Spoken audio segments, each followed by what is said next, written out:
Thanks, Karina, and welcome to everybody. So, as Karina said, I'm going to kick off, talk about our house in Redcliffs, and Simon will talk about his on the beach in South Shore. And we're going to talk through the design of our houses, but concentrate on the consenting process that we had and the issues that we had with council and others when we were trying to design and go through the process. So I'll just say a couple of things. Let's have a look at this.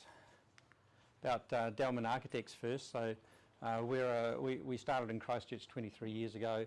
We've got an office in Auckland as well. We've got a staff of about 20, and we do all sorts of different types of projects, and including quite a few houses. This is the house in Pegasus that's just been or was completed a year ago. That's the inside of it. The cedar boxes go all the way inside.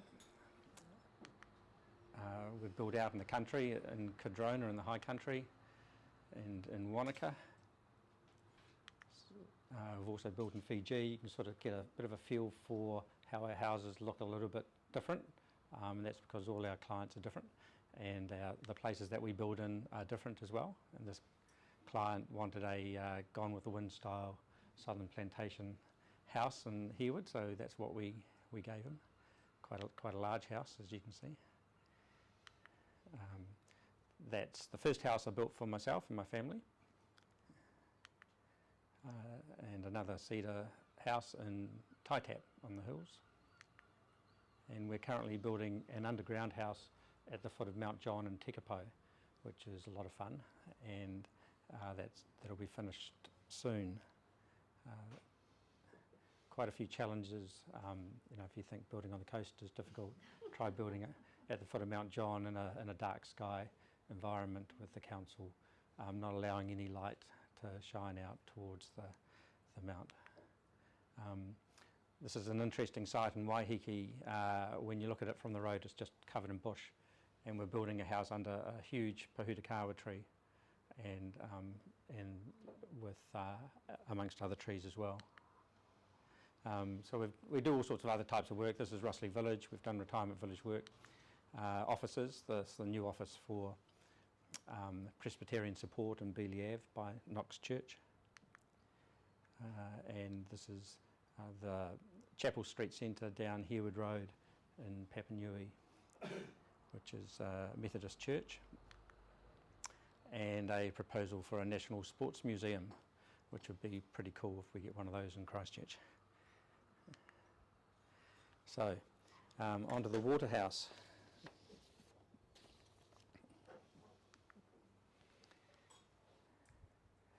So, an old aerial view of Redcliffs. So, our site's on the bend of the road here, going out to the estuary, right at the foot of Monk's Spur. So that's our site. And when we look the other way, again an older photograph. Oops, sorry. Foot of Monk's Spur on the bend of the road, just in here. That's where our site is. And when we bought the section, there was no house on it; it had been demolished, and that's it there. And you can see that there's quite a chunk out of the waterfront, and that's because the seawall was built here. Other people built their seawalls further out. The guys that built that seawall built it further in, and so the estuary kind of eroded the land away over the years. And that's the view of the site from the water. Both those houses either side, the houses either side, have now been demolished, and the houses on the right have been rebuilt, and there's still a section spare on the one on the left, but that's owned by a lovely couple with a couple of girls who are going to build a new house there. You can see the foreshore was quite messy, a mixture of rocks and bricks and concrete and stuff that people had just dumped there. And there's the section viewed from above, just from the track that leads up Monk's Spur. So the land, you can imagine, on the waterfront isn't too good. Simon's land probably worse, but our land was a mixture of sand and silt, and so what we did was we remediated that, and all those dots on the plan, so that's a floor plan, a site plan. I'll get used to this in a minute. With Main Road here and the estuary here, and each dot is a stone pile that was full of these stones that were compressed and pushed into the ground, and that's how many that we pushed into the ground, and that's a cross section at the bottom showing all the stone piles going in. So we basically remediated the ground from what was TC3 to a TC1 condition, and on top of the stone piles we put 200 mils of hard fill and 300 mils of concrete, a reinforced concrete slab across the whole thing. So you can imagine that we had pretty good foundations to build our house on. And so the first consent that we decided to get was resource consent through Environment Canterbury. So we decided to go for that first before we went to the council, and that was we were looking to reclaim some land, and we were looking to build a seawall.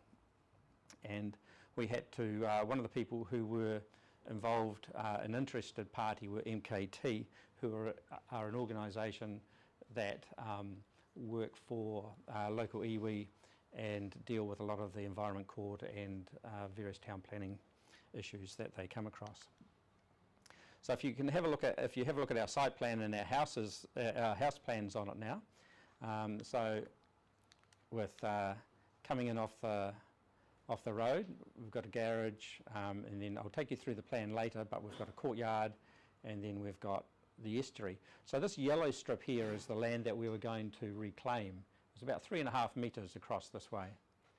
And we decided to keep some of the bay that was in there and not go all the way out and line up with everybody else in terms of the rock foreshore, because we thought it'd be nice to have our own little bay, and it also gave us a chance of putting a deck or a pier or something out over top of the water.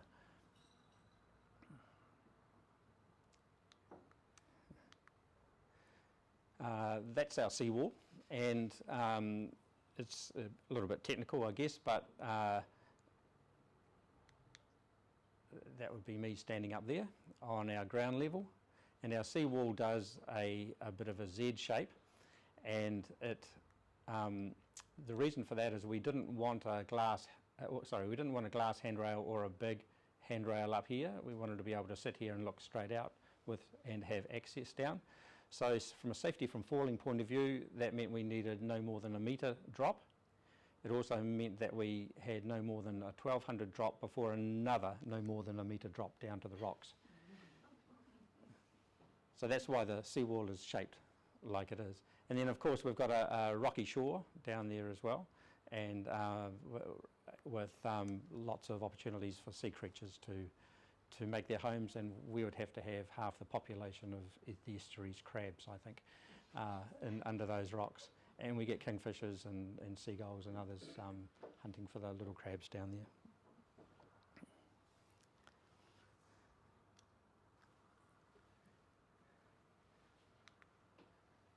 In order to build out into the estuary, we had to form a sheet pile barrier so that there was no water inside, and so that no sediment went out into the estuary at all during construction. And there's this seawall under construction, or pretty much finished, and the posts for our, I can call it a pier now because I've got resource consent. We call it a deck at that stage.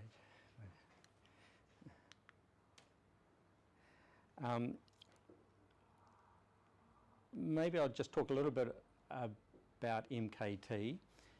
So what happens when you apply for a resource consent, if they think people are going to be affected, the council, they send it out to those affected people, and MKT were one of the affected parties. So they wrote back after looking at our drawings, and they said that we don't approve of anything, and there's nothing that you can do to change to make us approve of it.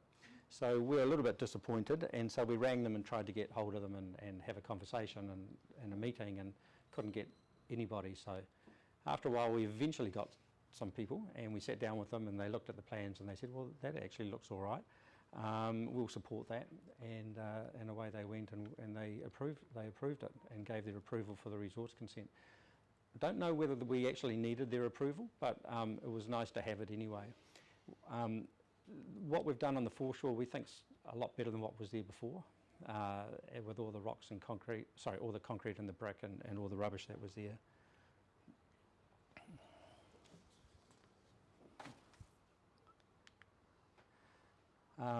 Our house, I'll just take you through our house. So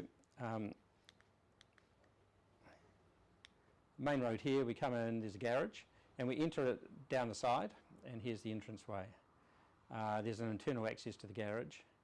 So we could go up these stairs, which are these stairs here, into a little studio where we have friends and family stay, and there's a seat here if you want to come and sit down. Where we have friends, family stay, or if you don't want to go up there, you can walk along a corridor which we have made quite wide, so it's become more of a gallery than a corridor. We enter down this end, obviously off the street, but we want to live down this end, so we have to get from there to there somehow. So we've created this gallery space, and then along the way we have various things. We have a laundry and a bathroom, and then we have these two spaces here which we use as a gym and a study, and you can see they've got wardrobes, so if we sell the house they can just become bedrooms for other people. As we go down, there are these events along the way. There's a big window where we've planted Maori princesses outside, and then another big window, sliding doors to go into an internal courtyard. We can go down there, we go up the stairs to a master bedroom, ensuite and walk-in wardrobe, and we've got a balcony out from there, and that's a void space down to the dining room below.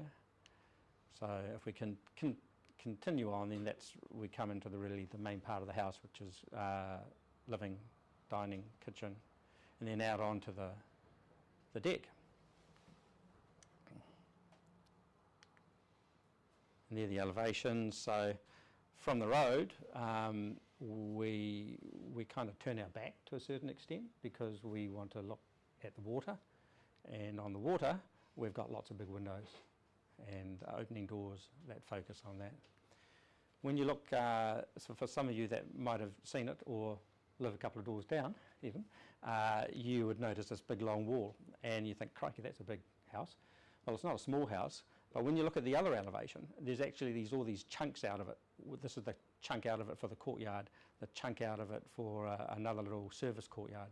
So when you look at the other side, it sort of goes in and out, a little bit like I'd like to think it like a Greek village, but maybe I'm being a little bit optimistic there. And that was the sketch from the water that we did. Right, the next consent. So we got the ECAN consent, and I have to say they were really good, really good to deal with, and were very helpful. And then we moved on to Christchurch City Council and had a go at their resource consent. A lot more complicated because ECAN were only concerned about the land reclamation and the seawall, whereas Council wants to know about all sorts of other things as well. Christchurch Council wants to know all about other things as well. A whole lot of town planning issues. One of the key things is there was a fixed minimum floor overlay, which meant in our zone, because of potential flooding, they wanted the floor to be raised to a certain height. And that height is 12.36 above the Christchurch City Council datum, which is essentially that high, 1.3 metres above the ground level. So that's why when you look at our house, our floor level is that high off the ground. So any potential floodwaters can go in underneath. Our site's quite narrow. It's 7.5 metres on the road and 14.5 on the water. So we had to fit within recession planes, and recession planes, a lot of you will know what they are, but for those that don't, they're an imaginary lines in section that you have to fit your house through. So with the ground down there, you come up and then there's these recession planes and you have to fit your house within. Now, because we were raising our floor level up 1.3, instead of starting the recession plane at 2.3 and then going up on the angle, they lifted the whole thing up 1.3, so they started up quite high. So that helped us, but and that's one of the reasons why our house is pitched roof, because the south recession plane was 30 degrees and we've got a 30-degree roof to fit underneath that. What they didn't do was increase the height, maximum height, so we actually just struggled to fit within that 8 metres because we were lifting the whole floor up. When I asked the council why they didn't do that, they couldn't tell me. There might be a reason why they didn't do that, but they might have just overlooked it, I don't know. Site coverage was a big issue for us, and one of the things with site coverage is that if you've got a deck which is higher than 800 millimetres off the ground, then it's covered as part of your site coverage.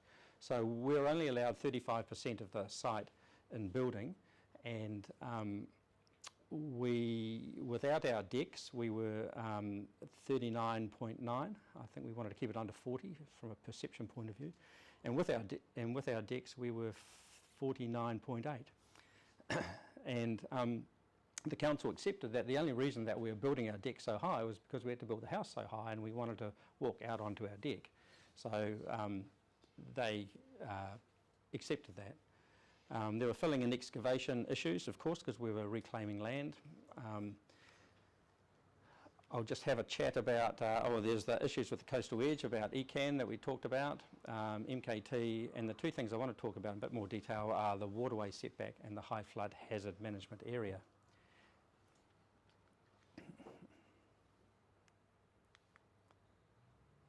So the Waterways setback, so there's a 20-metre setback from the water or from the high mean spring, and as you can see here, historically all the houses were built up close to the water, around about 7 metres from the front boundary. So we argued that we should be allowed to too. And we didn't have any existing use rights because the house had been demolished a while ago, and unfortunately the house that was on the site was set way back towards the road. So we had to convince the council that we could build within that 20-metre setback. And then we showed them all the other houses down here as well, and that's us there, and how we're just wanting to be a good neighbour and line up with everybody else. So that was our approach. And from an urban design point of view, you line up with everyone else. So that was our philosophy with that, and they thought that was fine. Now, a number of you have probably heard about the high flood hazard management area, and here we are. The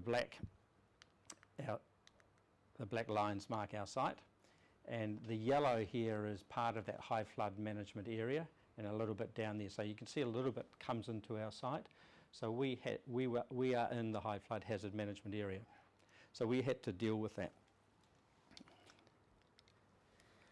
The city plan says avoid subdivision, use or development in the high flood management area where it will increase the potential risk of people's safety, well-being and property.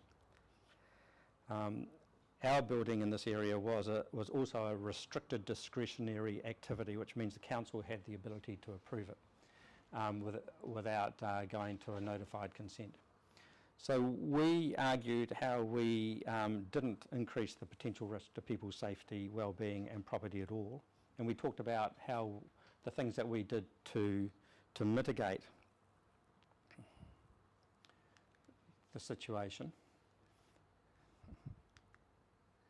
including all these lines. We had water flowing around the outside of the site. And I need to say that in terms of flooding, in Redcliffs where we are, the main problem is from the hills, the water coming down in a rain event, and going left to right out to the estuary, trying to get the water out there. So we did a lot of things, and I'll tell you about them a bit more later, what we did. So we showed them this diagram. We've got water flowing under the house, through the garage, around the house, all sorts of things, ways that we can get rid of the flood waters.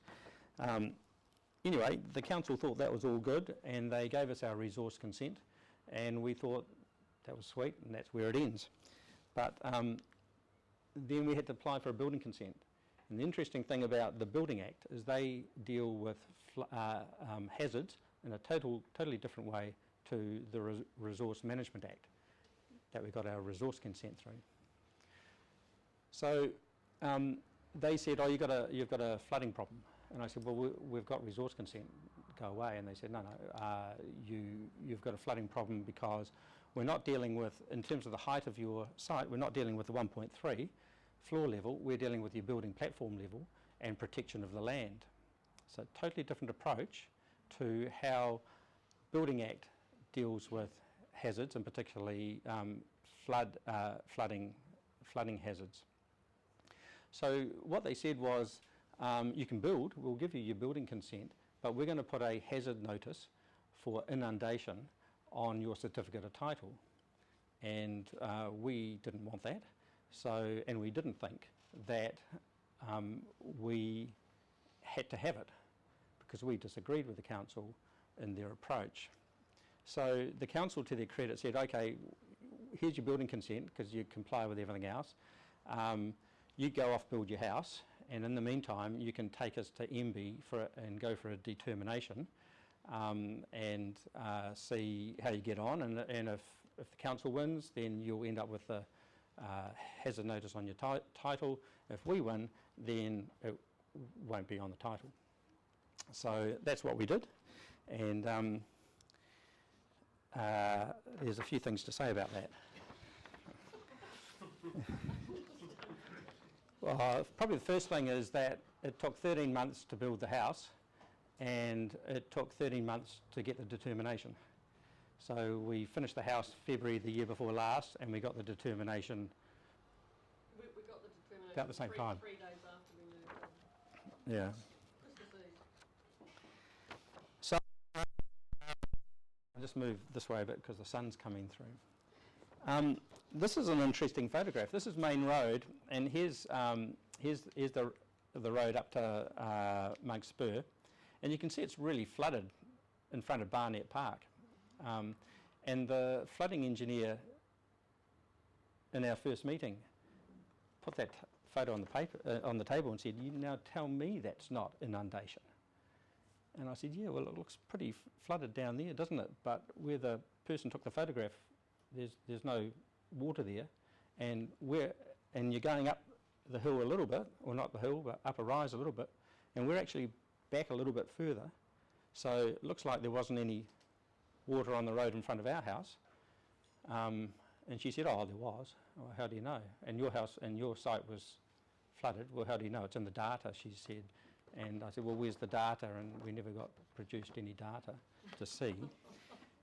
So very interesting photograph, because it was the first photograph that we got from the council, and the irony is that it was the image that the commissioner for the determination used, probably the main thing that he used to make his decision on the determination. So there's two questions we needed to answer. Is the land likely to be subject to a natural hazard, i.e. inundation? The council said we were. We said we weren't, because we read the Building Act and we understood it. And has provision been made to protect the land from any inundation? And we did. So we went down the process of doing all this, and most of the inundation, as I said, is potentially coming from the land. But as we were going through, and it looked like the council thought that they might be losing this, they started talking more about sea level rise, which I'll talk about in a minute. Just as an aside, I guess, an interesting thing is we were looking for data. Everything was about to do with this amount of flooding on our site, and so every millimetre was important. So the data that they got from, there's different places to measure the tides and heights. There's Bridge Street, Ferrymead Bridge, and you can see Main Road where we are down there. We argued that Ferrymead Bridge data was most practical for us because we were quite close to them. The council argued that Bridge Street was most practical and I wondered whether they actually knew where our house was at one stage until we met them on site and they told us why. And of course, Ferrymead Bridge, the levels were a little bit lower, so that helped us. So that was one of the reasons why we thought it was good for us as well. So when we got on site, one of the flooding engineers started talking about the phenomenon of a seiche, which is potentially where a body of water can rise up from one side to the other, and it can be about 300 mils higher on the other side of the estuary, apparently, than from one side on the other. And they drew this line from Bridge Street down to sort of our house. So they're saying as the water moves with the west wind out that way, it's going to be quite high there. It could even be higher at our place. So at that stage I said, well, the wind doesn't blow from the west. The wind blows from the southwest. That's why it's called a southwester. And I said that on site, and I've got a geography degree and I've lived here most of my life, so I kind of know these things. So here's a windrose which shows that most of the wind comes from the southwest. Sure, there's a tiny little bit from the west, but the significant wind comes from the southwest. So when you put a southwest angle on it, you see that we're nowhere near Bridge Street. And so they didn't have much to say about that, but the expert that MB got to take on our case happened to, we Googled him, of course, and found out that his PhD was in this exact phenomenon. And so I think he kind of understood what we were talking about rather than what the council were. So how are we going?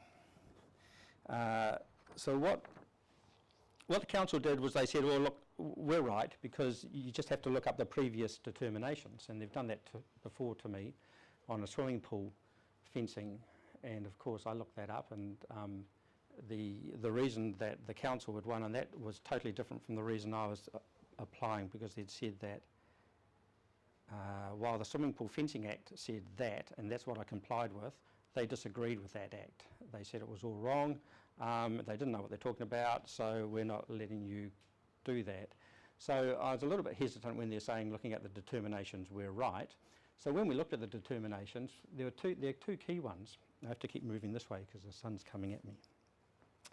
There are two key determinations, and in both summaries that the Commissioner made, he had said that the applicant had made no attempt to mitigate the hazard, no attempt whatsoever. And those determinations, they were talking about 700 mils of flooding and 500 mils of flooding. We're only talking about 200 or 300 mils of flooding. So we said, well, we're actually doing a whole lot to mitigate the potential risk of flooding if it in fact occurs. Because first of all, we said it's not going to occur, and we argued for that. And then secondly, well, if for some reason the Commissioner says it is going to occur, then we're going to do all these things to mitigate it. So go back to our plan again. So we did, so nowhere in the Building Act does it say what is the point of this building platform and land protection. Why are you protecting it? Why is the building platform so important? Nowhere in the Building Act does it say that. MB did a document for Sarah and Canterbury councils after the Christchurch earthquakes, which explains these things and actually sets out some guidelines really well. And that was given to us by the town planner. And then when we talked to the flooding engineer about it, the flooding engineer says, no, we don't use that. Which was amazing, because it was actually a document by a government department that describes this better than the Act actually describes it. So we broke it down into structural protection of the land and removal of water from the site. Because we didn't know which was more important, we wanted to cover everything. So structural protection of the land, we did the stone piling and the concrete slab that I talked about before. Or the stone piling firstly, then the concrete slab. So we did 10 things, that's number 2. Number 3 is seawall to prevent the erosion, to stop the land sinking into the estuary.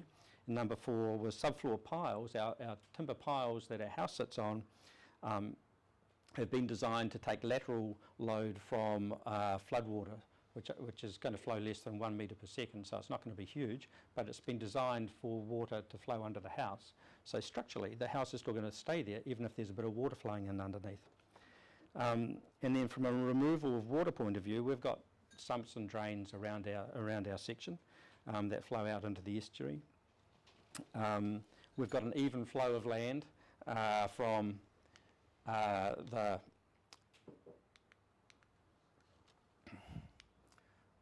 road all the way to the estuary. The land just flows down evenly, so anything that floods is going to go out into the estuary. And you might wonder how it's going to get out if we've got a seawall. Well, we've actually got holes in the seawall with non-return valves so that the sea can't get in but the water can get out. The water can flow around the house, and the steps that we placed float so the water can go underneath. The water can go, once it gets under the house, it can actually flow under the house. It can flow across the neighbour's site as well. And we even put a door at the back of the garage, and the garage is the only thing that could be built under that 1.3 metre height. So we even put a back door in there so we could open them both up and the water could flow through. When we looked at the council's stormwater solution on the road, on Main Road, we went out to the footpath and looked to the left, and 68 metres up to the left there was a sump, and then 24 metres to the right there was a sump. That is 72 metres between excuse me, drains in the gutter to take water out. It's not that difficult. The estuary is just like 50 metres away, and they've got a big stormwater at the next door neighbour side as well.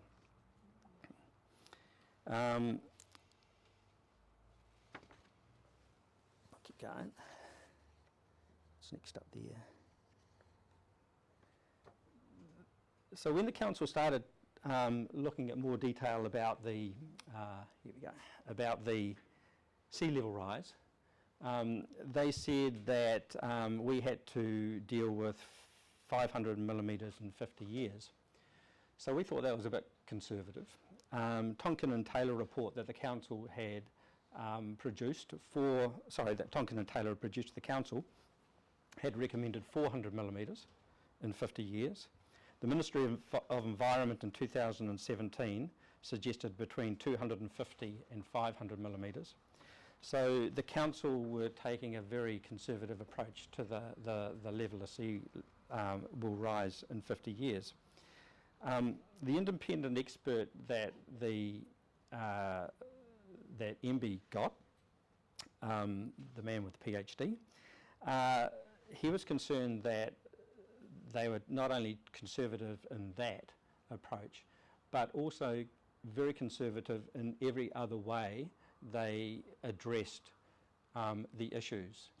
So it wasn't just they were taking a very high level with the potential sea level rise, they were taking a high level for a number of other things as well.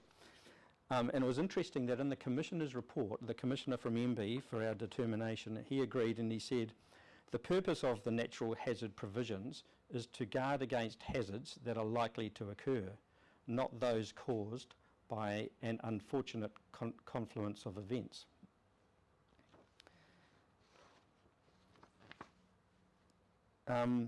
Seawall.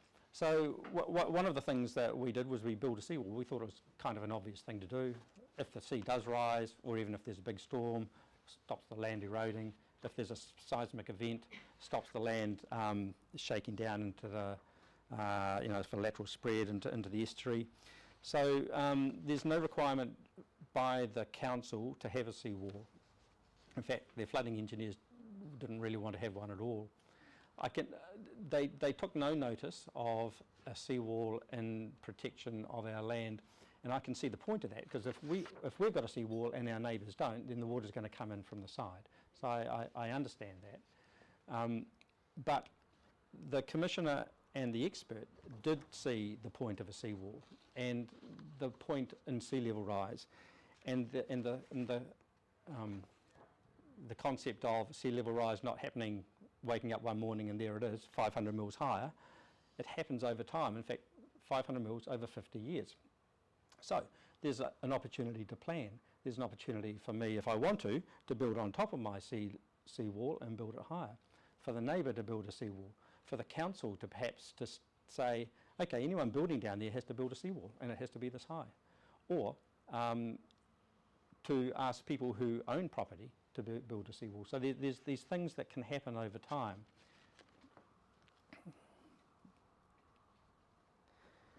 So anyway, we got to the end of the determination and the independent expert agreed that our site wasn't subject to an inundation. In fact, reading his report, it was a little bit, it was interesting because he agreed with just about every one of our points, except for, I go back to Ferrymead and Bridge Street recording points. The main thing where the commissioner expert disagreed with us was he said, no, don't like any of them, you need to go to Sumner Bar, Sumner Head and use the recording point there, which actually made it worse for us. But everything else he pretty much agreed with us and disagreed with the council. And there was these tit for tat emails going across for like 6 months after, 4 months after the decision was made.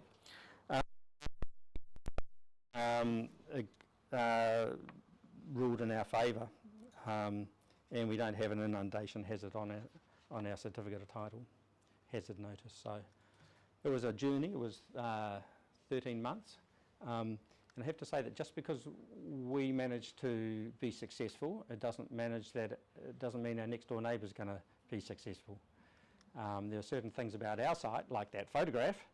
If you were one of those houses down the road and you were flooded, 5 doors down from us, then you might not win that. It was, and Marion and I did the whole report ourselves with a bit of help from Jacobs, who wrote a report, and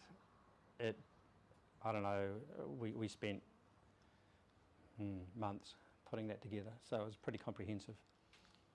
But anyway, there we are, and that's what we got. So I think it's all worth it in the end. So I'll just quickly go through a couple of photos.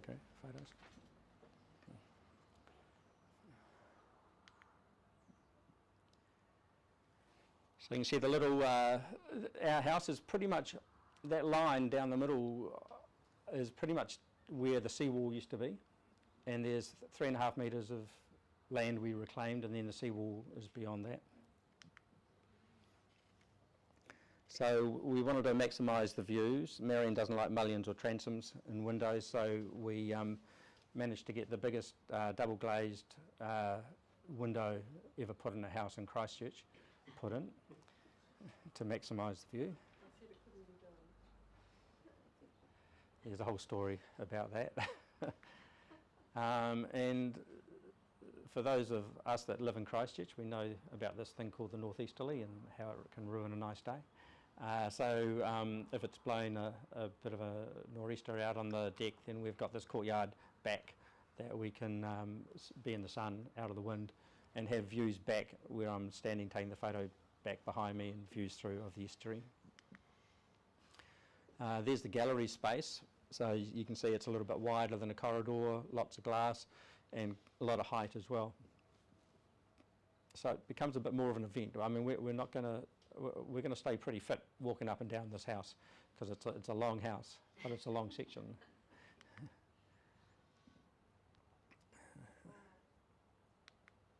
Oh, you can see the cutouts there. So you can see, as I was saying, that